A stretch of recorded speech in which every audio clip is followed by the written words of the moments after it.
Signal Seekers, semangat pagi. Gimana kabarnya hari ini? Duh, semoga semuanya sehat selalu. Jadi siapa nih para Signal Seekers yang lagi galau karena XAU USD break high, ATH terus, all time high terus. Itu dari tanggal 28 Maret kemarin ya. Jadi all time high itu biasanya kalau ada all time high itu ya 2 hari, 3 hari terus dia balik arah gitu lah. Ini sampai 8 hari trading berturut-turut selalu all time high. Bahkan di hari keberapa ya? Di hari ke 1, 2, 3, 4, 5 itu sempat ada koreksi turun tapi tetap melewati fase all time high. Dan kemudian kemarin banget nih tanggal 10 April itu mulai koreksi turun. Nah,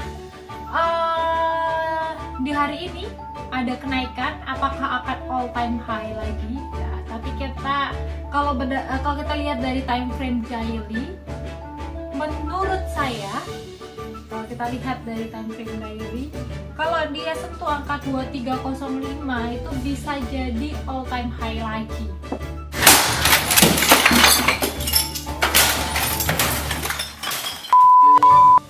Jadi kalau para Signal Seekers masih sebagai seller, udah seller di layer, di holder.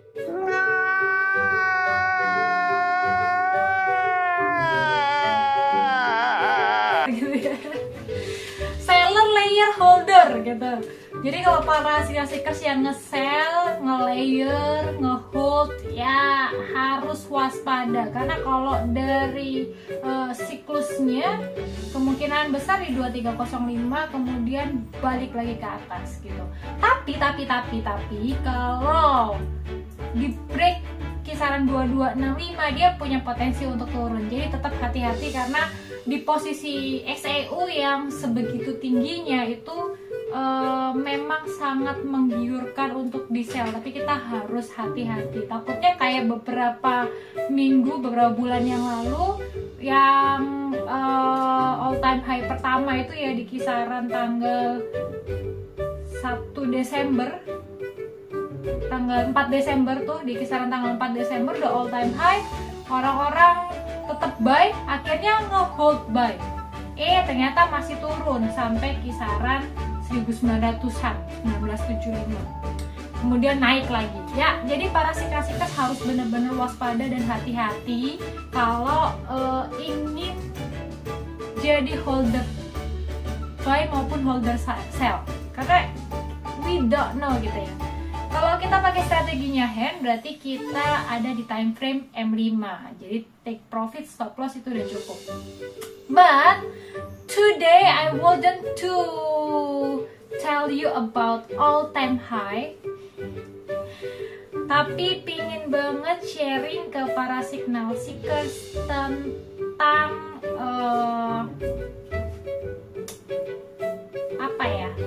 tentang perjalanan akun yang saya siapkan sebagai akun copy trade. Jadi saya sharing dulu nih, kalau para Signal Seekers yang udah ngelihat yang sering banget ngelihat story saya, status saya baik di WhatsApp, Facebook maupun Instagram, itu pasti melihat bahwa saya sedang mempersiapkan sebuah copy trade di salah satu platform lokal.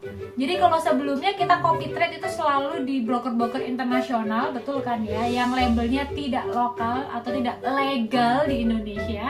Nah sekarang ada satu platform yang legal, yang CT-nya itu direstui oleh Bapepti dan Kominfo. Apakah itu? Pintarin. Jadi kalau kita pakai lokal broker atau broker-broker legal yang bekerja sama dengan Pintarin, kita bisa jadi master CT di platform penasehat berjangka yang legal gitu. Jadi para Signal Seekers yang pingin banget ngebangun CT secara legal, yang nggak perlu takut-takut lagi misalnya broker internasionalnya harus tanda kutip urusan dengan regulasi lokal, ya kita sudah punya copy trade yang legal gitu ya. Pintarin namanya. Oke, jadi promo Pintarin ya it's okay, nggak apa-apa ya. Cuma yang mau saya sharing kan adalah, jadi beberapa minggu yang lalu, sekitaran 2 minggu lah, saya persiapkan satu akun saya, nominalnya $100 aja, nggak banyak-banyak, untuk jadi master CT di Pintarin. Sudah berkembang sampai tadi pagi itu profitnya di angka, atau gainnya itu di angka 150%. Wah, udah seneng banget dong. Dari $100 naik jadi $250 gitu kan ya. Wah, kepikirannya adalah harus naik lagi. Akhirnya tadi itu kebetulan saya trading bareng dengan salah satu komunitas ya. Dengan salah satu komunitas lewat Telegram begitu. Ternyata dari siang itu kena stop loss terus. Biasanya di komunitas ini itu lebih sering kena TP-nya. Jadi kalau dilihat win rate rasionya itu 98%. Keren banget kan, dari perjalanan bertahun-tahun, berbulan-bulan itu sudah 98%. Akhirnya saya optimis banget ngikutin, padahal ya nominal saya cuma $100, berkembang jadi $200 sekian. Yang lain mungkin $1000 ke atas, tapi saya ikutin nih dengan harapan bisa take profit. Ternyata kena stop loss berkali-kali dan sampai malam tadi akhirnya BEP balik lagi ke $100. Profit saya $150 hilang begitu saja. Aduh, sedih banget gak sih? Iya, sedih banget. Bukan nominalnya ya, bukan nominal, cuma $100, cuma $150, no. Bukan nominalnya. Tapi apa yang sudah kita kumpulkan pelan-pelan, itu akhirnya hilang begitu saja. Nah, yang pengen saya sharingkan ke para signal seekers adalah beberapa hal yang para signal seekers harus lakukan untuk bisa konsisten membangun portofolio trading. Yang pertama, para signal seekers wajib memiliki strategi yang suitable, yang nyaman untuk para signal seekers. Dan saat strategi yang nyaman itu sudah para signal seekers kerjakan, jangan melihat strategi yang lain. Jalani aja yang nyaman itu tadi gitu kan. Kalau kata motivation in car nih, Mr. Yukui KJDA, kita jalanin dulu aja. Nyatet banyak hal gitu ya. Jadi jalani aja strategi yang udah nyaman buat para signal seekers. Sekedar sharing tadi, juga trading bareng sama teman-teman yang menggunakan hand strategy dari beberapa kota juga. Kita sempat komunikasi, mereka rata-rata profit di kisaran 50-60% hari ini dengan margin yang berbeda-beda. Waktu mereka tanya, wah ini pasti Mbak Kristi handnya kelihatan banget nih hari ini keluar terus, pasti Mbak Kristi ratusan persen nih, kita aja 60% gitu kan. Saya ketawa.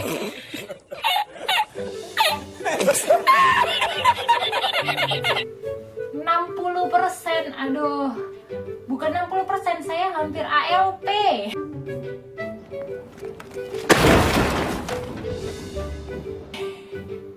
Udah profit nih itu balik BEP, terus di satu titik tadi waktu CPI itu hampir ALP.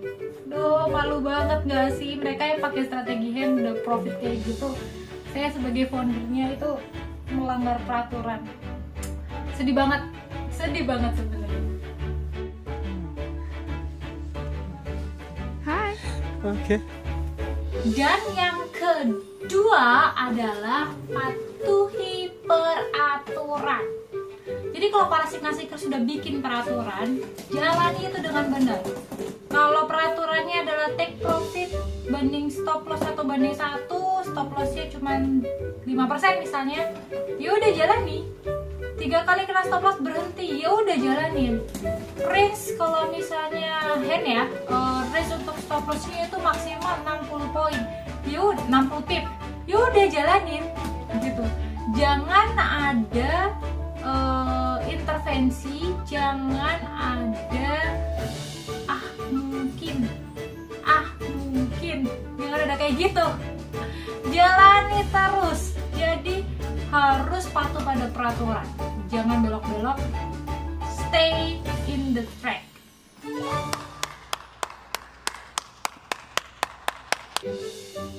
Dan yang ketiga, jangan terpancing emosi untuk gain cepat. Oke, trading ini bisnis, semuanya bisnis. Jadi kalau bisnis itu kita harus tahu bahwa gainnya itu harus bertahap, gitu ya. Jangan terpancing gain sama sekali. Gain itu berjalan sesuai dengan peraturan yang udah teman-teman buat, gitu. Jadi karena tadi ini share ya, karena tadi teriming-iming gain yang begitu cepat, akhirnya waktu udah kena SL 2 kali tuh minusnya udah sekitar $50, berarti kisaran 50% ya dari balance. Dari balance awal itu ya, dari margin awal yang $100 itu tadi. Itu udah kayak lemes banget, 50% minusnya nih, gue harus bales nih, gain gue harus naik nih. Nggak kayak gitu, karena semakin signal seekers ngejar gain, maka semakin besar peluang signal seekers untuk kalah, karena emosinya yang udah main, gitu ya. Good job. Dan yang terakhir, yang keempat adalah TMTB, tahu mulai, tahu berhenti. Oke, para signal seekers harus tahu kapan waktunya mulai atau masuk market, tahu kapan waktunya berhenti. Mulainya kapan? Ya mulainya saat rules para signal seekers yang udah dibuat itu sudah terlihat. Misalnya kalau strategi hand sudah terjadi breakout pada wave terdekat, kemudian kita tunggu pullbacknya untuk masuk ke market. Stop lossnya di mana? Stop lossnya di ujung wave terdekat, gitu ya. Kemudian berhentinya kapan? Berhentinya yang pertama kalau sudah kena stop loss 3 kali. Stop, berhenti trading hari itu, besoknya kita cari lagi. Oke. Kemudian berhentinya juga untuk take profitnya kapan? Ya 1:1 misalnya. Atau kalau kita lihat ada major wave-nya itu masih kelihatan panjang, kita bisa ambil 1:2, atau mungkin pakai trailing stop, gitu. Jadi saat kita tahu kapan kita mulai dan kapan kita berhenti, kita itu bisa menguasai diri, gitu. Kita juga tahu, kita mau mulai dengan nanti di stop loss-nya itu 1% atau 2%, ya udah ikutin. Kalau kayak tadi saya kan berarti sekali stop loss sekitar $20 itu udah 20%, itu udah salah sih. Lotnya pakai 0,05 sampai 0,1. Harusnya pakainya ya cuman 0,01 misalnya kayak gitu. Jadi kita punya rules yang harus ditaati dan kita tahu kapan masuk, kapan keluar market, kapan harus berhenti untuk mendinginkan diri sejenak. Oke, itu ya para signal seekers, sharing saya hari ini. Semoga signal seekers semua bisa selalu bahagia, selalu senang dalam kondisi profit maupun non profit, karena teman-teman para signal seekers semua paham bahwa trading adalah berbisnis, berdagang. Jadi waktu profit ataupun non profit, semuanya adalah proses untuk para signal seekers bisa menjadi lebih baik di industri ini. Oke, kita akan ketemu lagi di next video. Semoga semuanya tetap dalam kondisi yang sehat selalu untuk bisa menjalankan aktivitas. Sampai ketemu lagi. And strategy, share the reality. Bye.